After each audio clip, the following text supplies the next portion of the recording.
niya. Well, hello mga Beshi! Welcome back again sa aking channel, Simply Amore.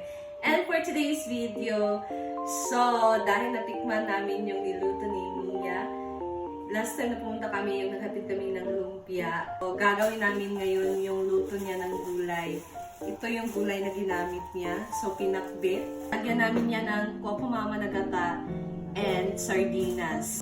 First time ko nakatikim na masarap pala talaga, and lalo na pag maanghang. Extra hot sana ng mega yung gagamitin namin na sardines, kaso wala talagang available dito sa market. I think nasa mall lang siya mabili, kaya ito na lang yung hot lang, hindi extra hot. And ito ang gagamitin ko, mga ricado. Syempre, pag gulay, igigisa lang natin yan, diba? So, meron ako ditong kamatis, at sibuyas, and of course sili. Tapos, dahil pinakbet, yung iba naglalagay din sila nitong uyap or bagoong. I think sa Tagalog bagoong. So, ito yung bagoong or uyap dito sa aming mga Beshi. Meron tayong Bicol Express na pork or chicken. Meron din tayong Bicol Express na gulay ang ating gagamitin. Kaya naman, let's go! Ayan ang mga Beshi, mainit na itong kawali natin. Lalagyan ko na ito ng mantika. Siyempre, gisahin muna natin itong mga ricados, bawang, sibuyas, sili, of course, para maanghang. Mas masarap talaga mga Beshi pag maanghang. Ayan, luya and kamatis. And itong bagoong. Una itong sibuyas. Bawang, sili, kamatis, tilapia.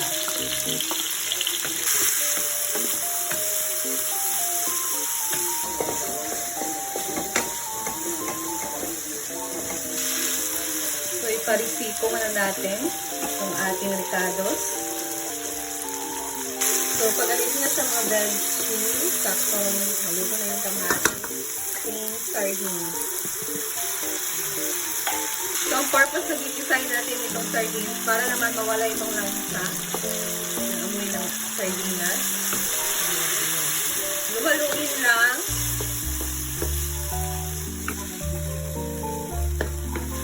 Sunod naman, nalagay na tayo nitong kopumama. So, gata.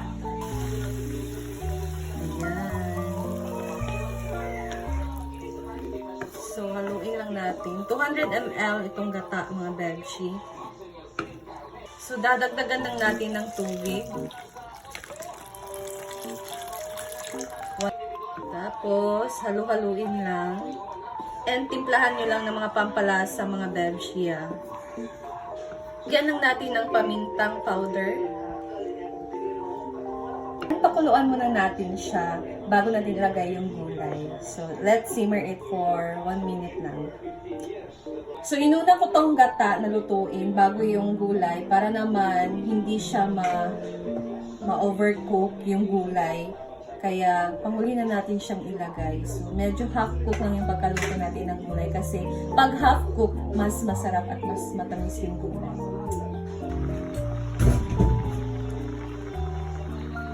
And then, ilagay na natin itong pinakbit na gulay.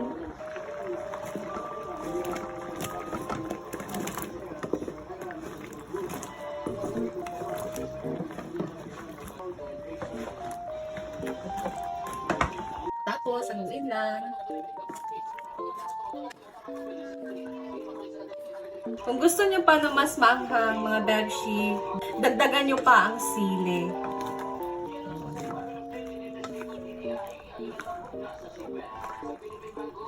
Pagkatapos, ilagay na natin itong bagoong. So, may kulay yung bagoong namin, mga Beshi. Haluin ulit. Halo-halo lang. Optional lang yung paglagay ng bagoong. Pwede naman na hindi nyo nalagyan. Masarap naman din. Ako gusto ko kasi may bagoong. Sarapan kasi ako sa pinakbet na may bagoong. Ayan. Takpan muna natin, mga Beshi, para medyo maluto na yung gulay. Ayan. Nang kumulo na, mga Beshi, ayan na. Wow. Ang bango, kung naamoy nyo lang. Titikman ko siya para naman matansya natin yung timpla kung Sakto na ba?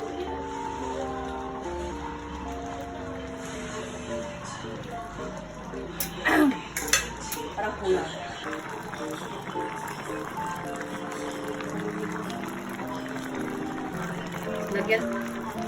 Lagyan yung asin mga bebshi kasi kulang yung timpla.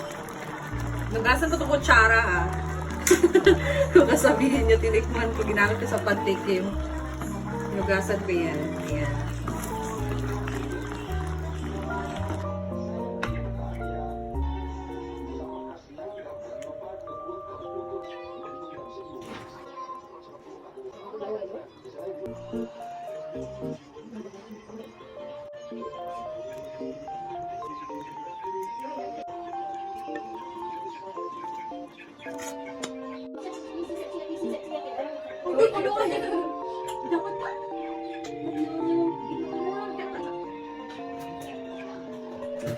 Ayan na mga bebshi, luto ng ating Bicol Express na gulay. O, diba? Bongga and maiba naman, diba? So, maanghang yan ating gulay. Pinakbet na level up version. O. Pa. Kaya naman, kakain na tayo. Sasawa niya kami ngayon. Let's go. Kilo. Hindi ako kinagyan. Muna gihinungdan.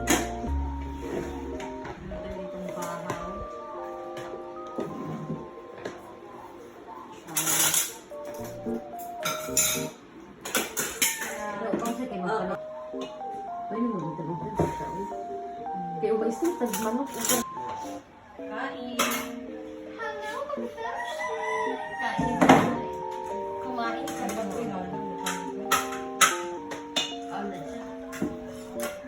Ito baby. Ito bagoy. Sa jumara Pilipinas pagising.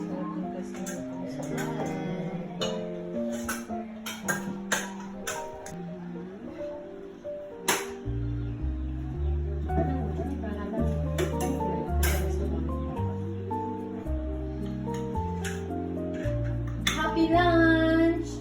Nag-lunch na din si Nani. Oh! No. No.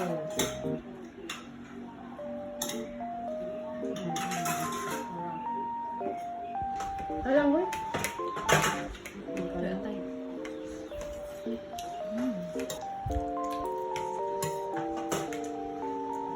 Sarap. Masarap, masarap.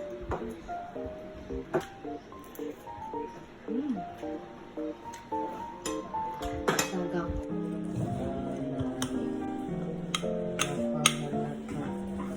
Gulay.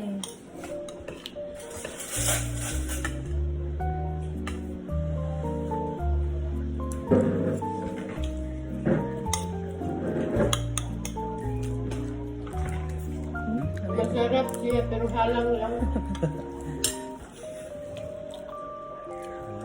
Nung ngayon lamig halang. Tingkat sandali. Ang gano'n mo ka ang halang? Nakapunta mo sa halang. No! Sa mga mahilig sa manghang. No!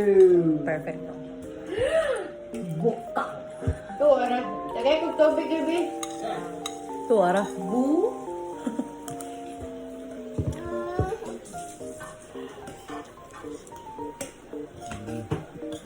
Nawalag ang hit sa hinapak. Yung taga-tak.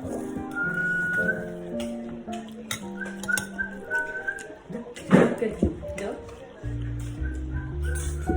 Kajub.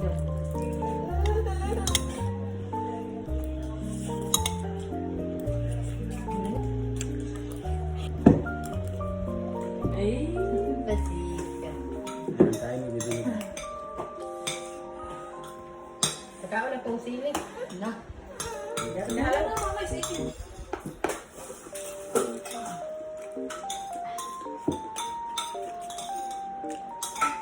Ano dito naman? Hi. Hi.